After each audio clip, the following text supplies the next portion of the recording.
You know, some of the people from our past have become heroes. Some have become villains. But around many of them, there are legends. Well, here's my take on one who I consider not only to be a hero, but one that has a strong legacy of legend. Johnathan Chapman.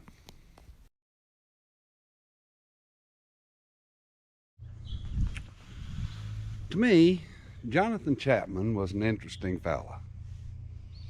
Back in all around the time of the American Revolutionary War, about 1770 or so, he set out on a mission.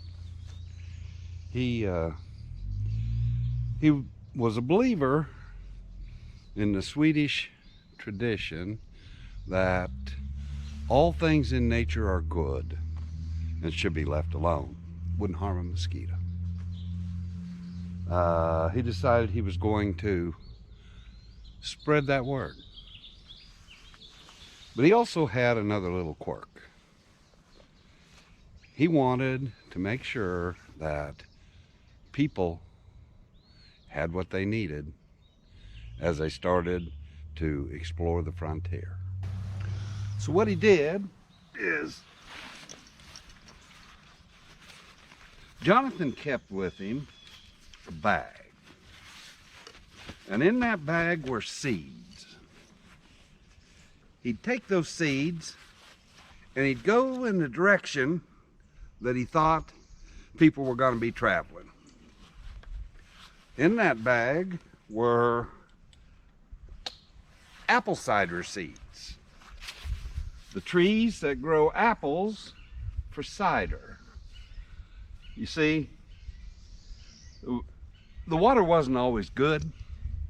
People couldn't always just drink the water, but they could always drink cider, okay?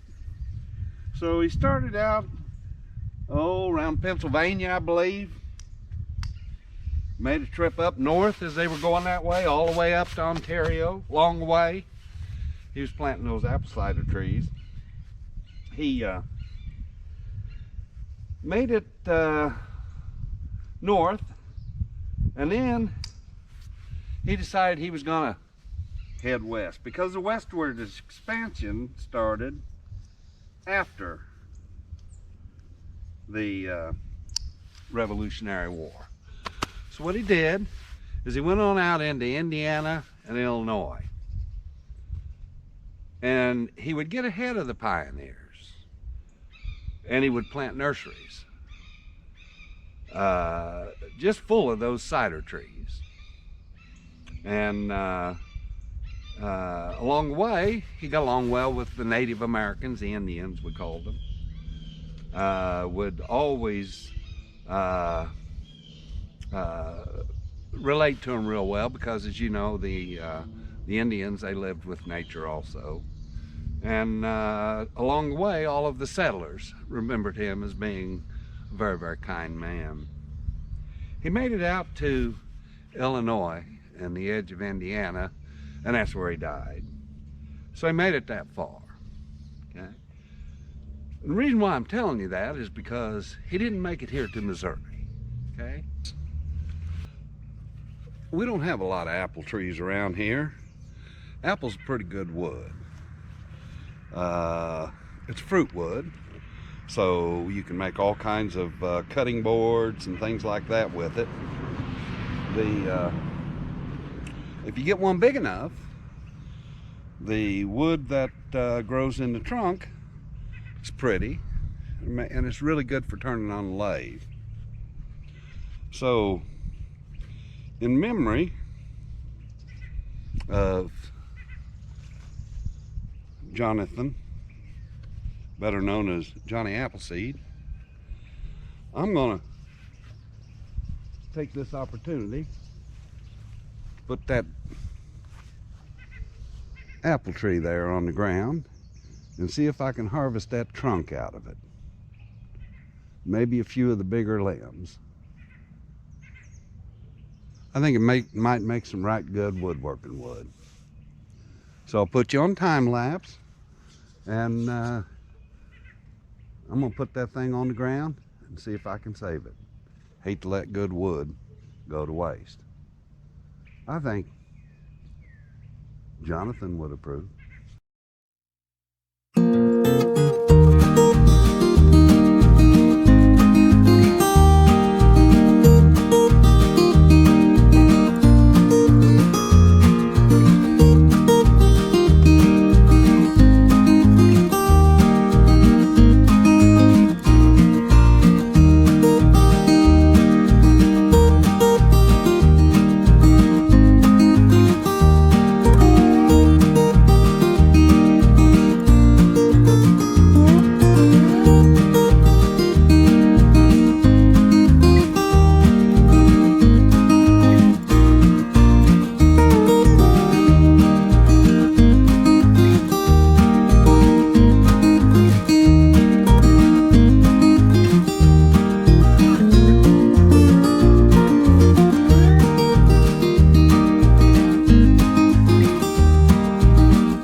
Well, Johnathan, I can't really thank you for this apple tree because I planted it. It is a flowering crab. About 25 years ago I planted it, and it's about 12 inches in diameter.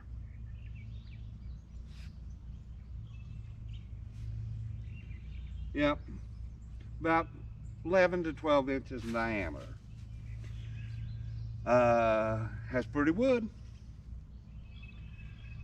Just up and died last year in a drought. Okay, not glad it died, but I'll tell you what I'll do. I'll pay homage,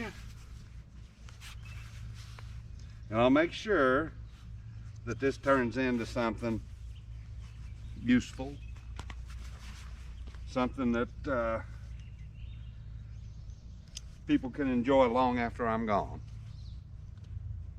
And Mr. Chapman, I do appreciate what you've done for us.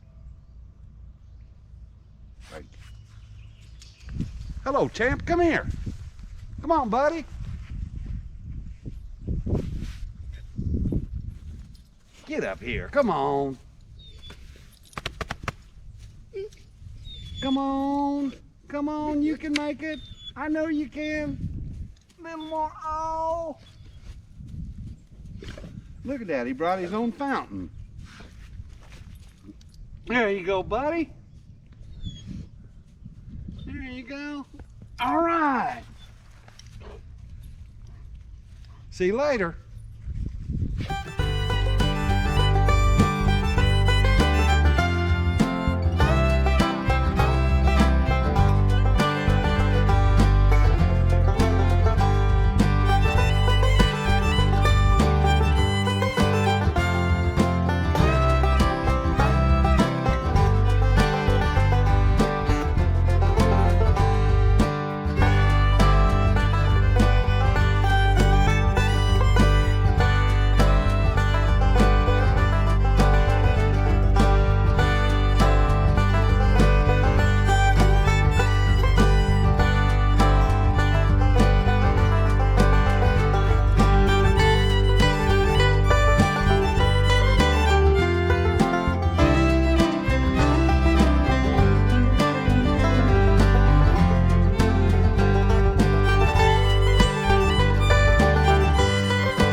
Johnathan Chapman.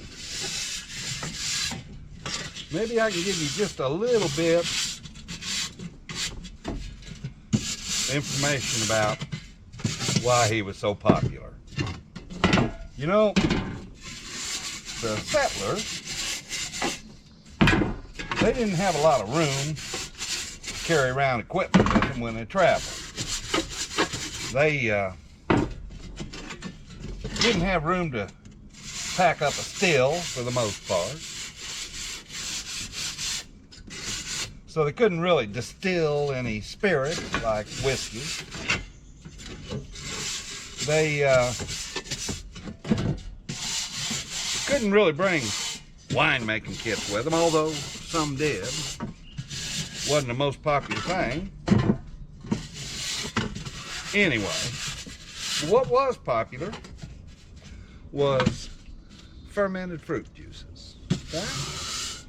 Now, if you take all the fruits out there and you just think about them, have you ever picked blackberries? They have lots and lots and lots of thorns on them. Raspberries have thorns too.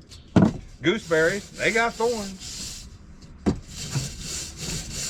But apples,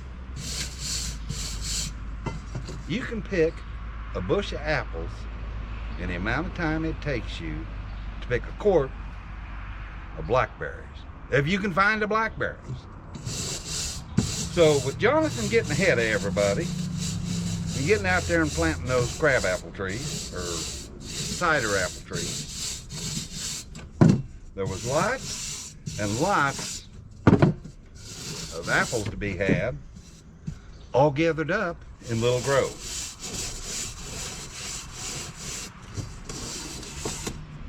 This is an old fruit press, okay?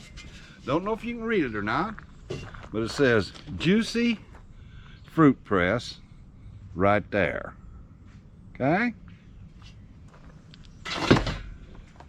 On the handle, it says that, let me brush it off a little bit. It says that it's a Juicy Fruit Press, 1.5 gallons. Okay? That's made out of cast iron. The base is made out of cast iron. It has, let me clean it up a little bit so you can see it. It has a sprue or a drain for the juice to come out, and a shaft that the press goes on. Okay, here's the press itself, the platen that did the pressing. It too is made out of cast iron, although on this one it's galvanized, so this isn't a real old one. I'm gonna guess you this was doesn't have a date on it. Made by O.P. Shriver Company in Cincinnati, Ohio. It's a number 2 with a patent pending, and that's all I know about it. I haven't done any research because this thing's been hanging around in my barn, sitting up there for probably 30 years. The squirrels have nested in it. The wasps have built mud dauber nests in it.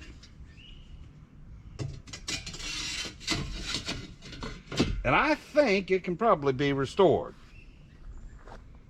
Put your 1.5 gallons of fruit in there. Okay.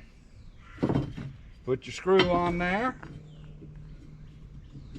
You screw it down. And it just squeezes it out the bottom here. Comes out this hole. So let's think about this. Most of those settlers brought with them a fruit press. because they processed the juice out of all of the different fruits that they could find.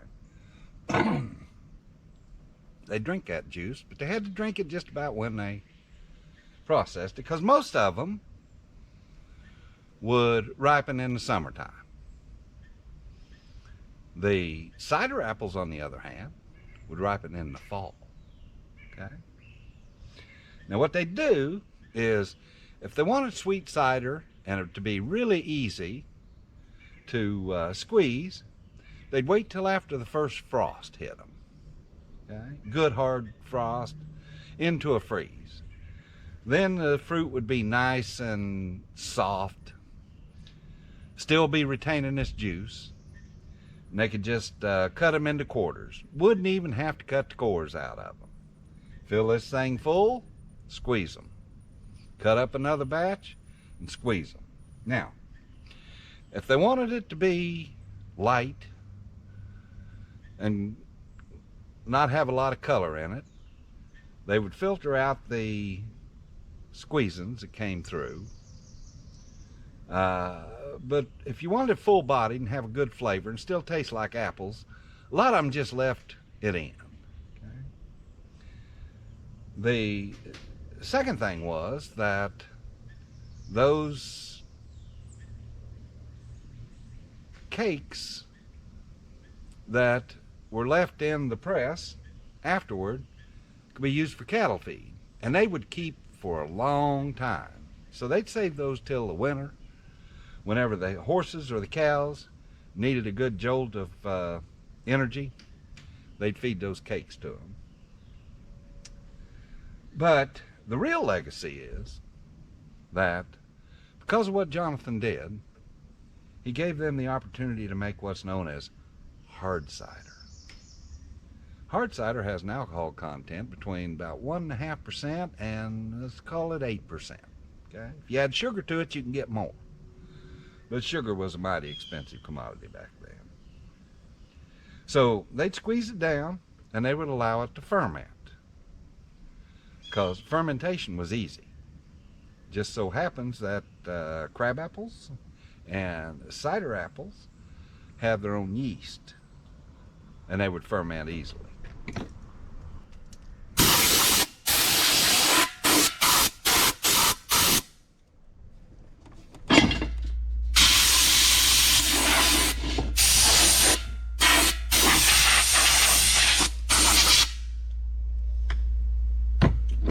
My first experience with fermentation had to do with the chickens.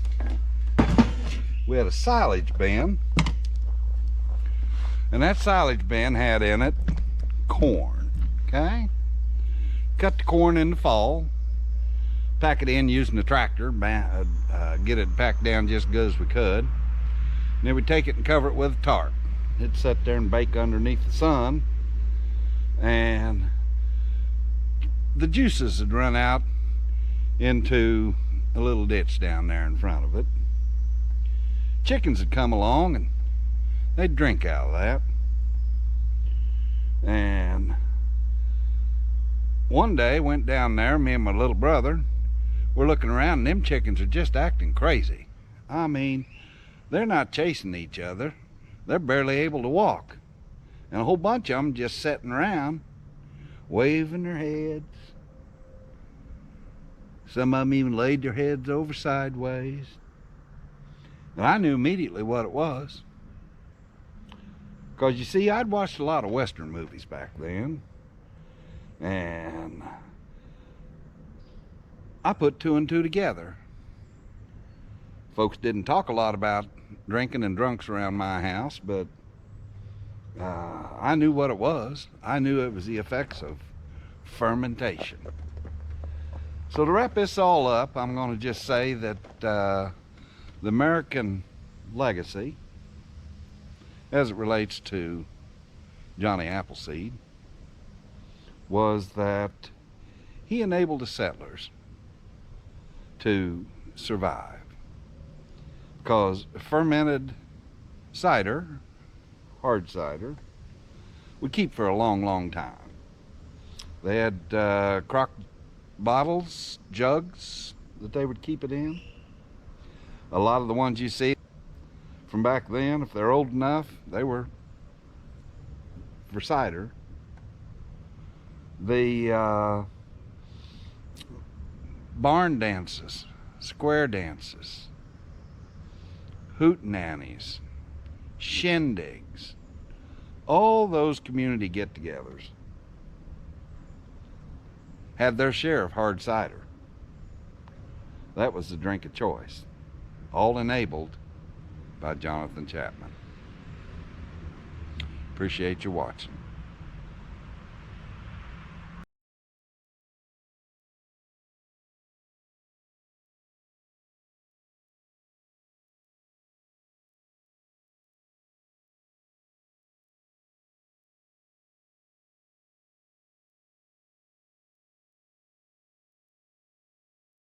I really appreciate you stopping by.